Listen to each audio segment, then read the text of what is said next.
Lu semua lagi dengerin atau nonton podcast awal minggu.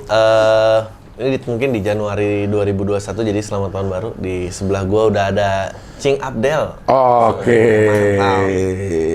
Gua pengen sih kesempatan ngobrol dan banyak lah yang gua tahu.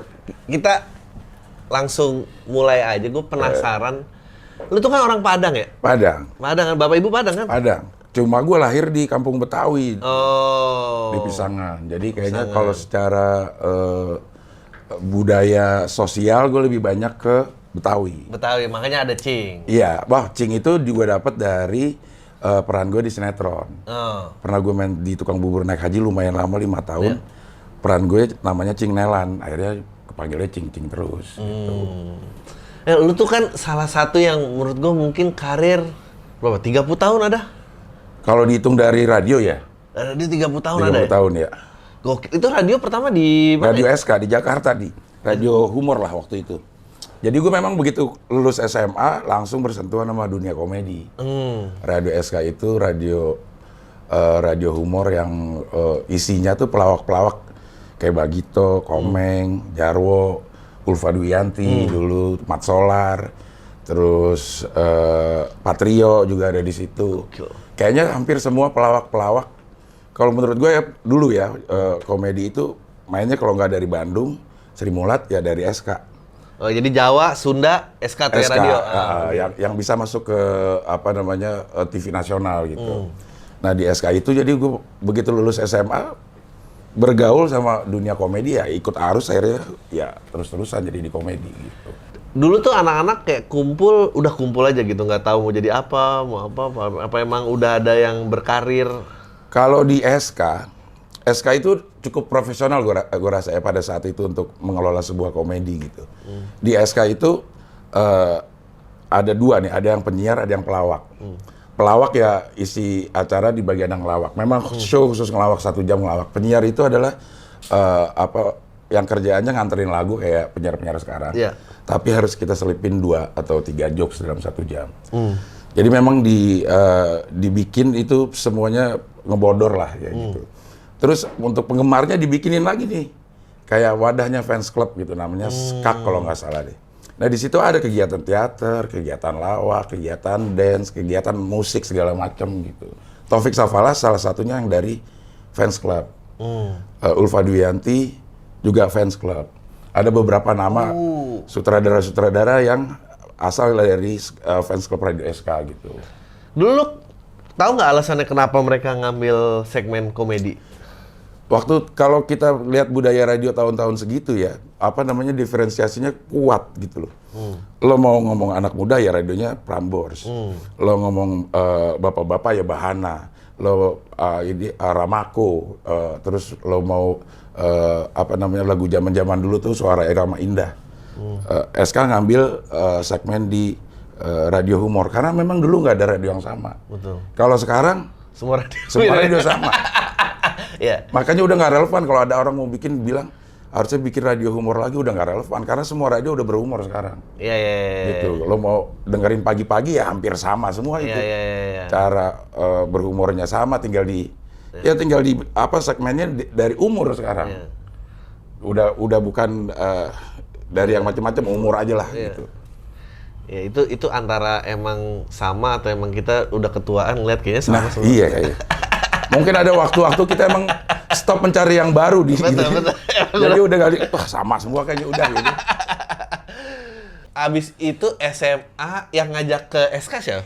Gue ngelamar. ngelamar. Tapi yang bikin lamaran itu gue masuk ke SK itu karena gue dibikinin lamaran sama kakak gue. Jadi gue nggak tahu.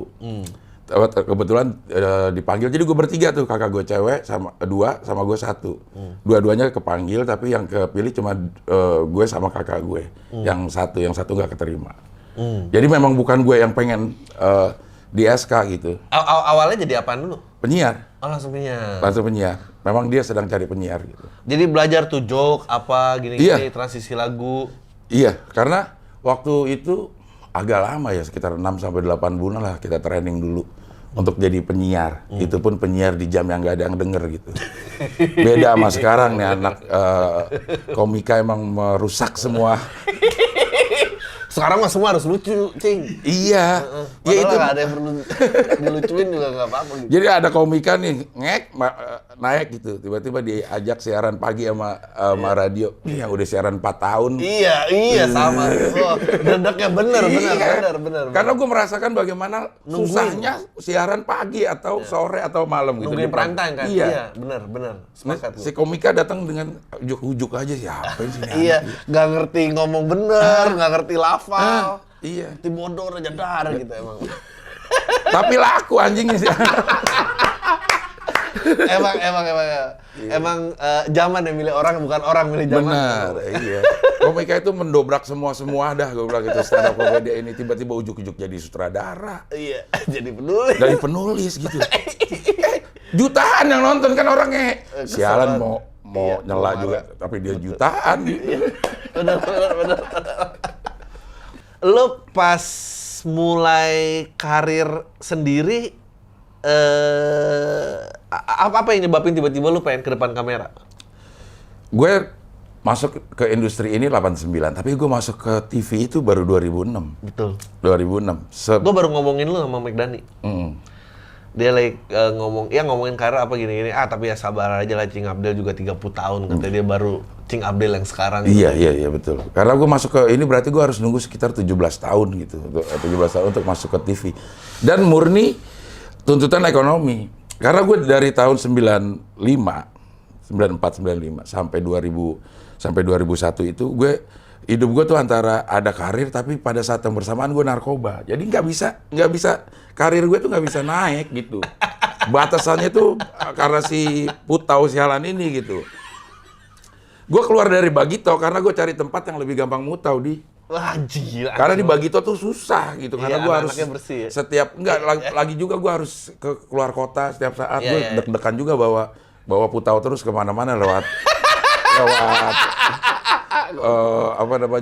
metal detector kan. Gue jadi kalau mau lewat airport itu gue harus pastikan tuh gue nggak pakai ada yang metal, pakai yang ini yang pakai tali gitu, pakai sepatu. Gue tuh tadi datang mau bilang kayak, nih orang kayaknya bersih banget, apa yang mau dia cerita sendiri. Tapi lu nggak pernah kesandung, nggak pernah apa nggak ini? Ih, itu alhamdulillah banget gue tuh nggak pernah tersandung masalah itu. Tapi ini konsumsi umum pada tahu. Udah beberapa orang yang nanya dan gue cerita karena gue gini, gue menceritakan bahwa gue pernah pakai itu. Gue motivasi gue itu semata-mata ingin kalau ada yang masih pakai, gue merasakan betapa putus asanya pada saat make dan merasa gue udah nggak punya masa depan gitu. Ada orang-orang yang memang harus pick up bahwa mantan pemakai atau pemakai aktif sekarang lo masih punya kesempatan untuk hidup layak gitu. Asal lo benar-benar berhenti gitu ya. Gitu. Gue aja masih hidup nih sekarang gitu maksudnya. Dulu kenapa ceritanya? Apa emang capek, tekanan bisnis? Enggak lah. Iseng. Salah pergaulan aja gitu. Salah pergaulan gitu. Keluarga gue bagus gitu. Bener. Iya, keluarga gue bagus nih didiknya gitu. Cuman memang salah pergaulan. Lingkungan gue sangat permisif dengan yang mabok yang tadi gue bilang. Jadi di pisangan itu lo tinggal pilih. Lo mau mabok obat, minum, atau cimeng pada saat itu. Jadi Putau ya babi enggak nih ya? Hah? Putau ya babi enggak ya? Iya. Goblok ya. Kebalik lah. Balik-balik emang. Gitu. Kakak gue yang nomor 1 dia pilih mabok obat. Gue jadi udah bisa ada modal ini. Kalau mabok obat ya akhirnya kayak begini. Umur berapa? Cing? Apa nih? Mulai make sampai berhenti make?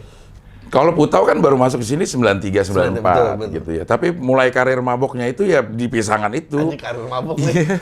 Karena kita harus milih, kalau enggak lo nggak ini lo nggak Iya, oke lo di pisangan gitu.